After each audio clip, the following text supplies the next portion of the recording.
Assalamualaikum warahmatullahi wabarakatuh dan salam sejahtera. Merupakan lebih saudara saya, Bapak Presiden Joko Widodo dan rakan-rakan. Saya tentunya ingin memulakan untuk menyatakan penghargaan yang setingginya. Kesudian Bapak mengundang kami ke Indonesia. Ini bukan hubungan diplomatik biasa. Saya agak sentimental sedikit dan Bapak Presiden tahu bahwa Indonesia ini ada tempat yang khusus di hati sanubari saya. Saya belajar, berpengalaman, menimba banyak ilmu dan tadi, ya, walaupun saya sedikit lebih tua dari Pak Jokowi, tetapi pengalaman beliau itu saya sangat hargai. Dalam perbincangan sepintas lalu tentunya saya dapat dua idea yang akan saya perkemaskan untuk dituntaskan di Malaysia, soal hiliran atau dikatakan hilirisasi dan juga soal digital. Saya akan manfaatkan pengalaman dan sumbangan beliau dan insya-Allah kita akan dapat bantu memacu pertumbuhan ekonomi di Malaysia dan pastinya juga bersama dengan Indonesia dengan lebih meyakinkan.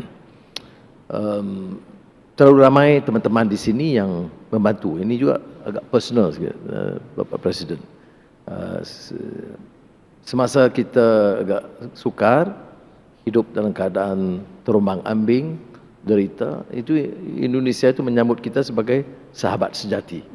Sebab itu saya beritahu semalam pada media, itu tak mungkin kita lupakan, ya, orang yang sedia membantu kita, menunjukkan rahmah dan menyayangi kita dalam keadaan kita itu agak tersisih, terbuang atau terlempar di arus perkembangan di Malaysia.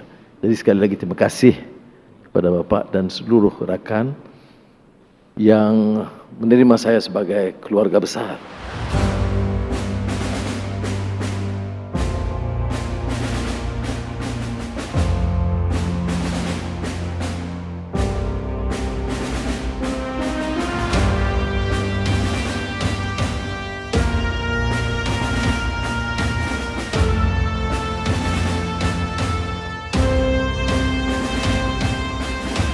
Malaysia bukan saja negara tetangga dekat Indonesia, namun kita juga merupakan bangsa serumpun dan memiliki hubungan yang sangat kokoh.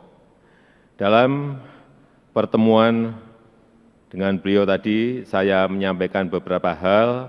Yang pertama, saya menyambut baik minat para investor Malaysia dalam pembangunan ibu kota negara baru Nusantara. 11 letter of intent telah ditandatangani oleh sektor swasta Malaysia dan diserahkan kepada otoritas IKN yang bergerak di bidang elektronik, kesehatan, pengelolaan limbah, konstruksi, dan properti.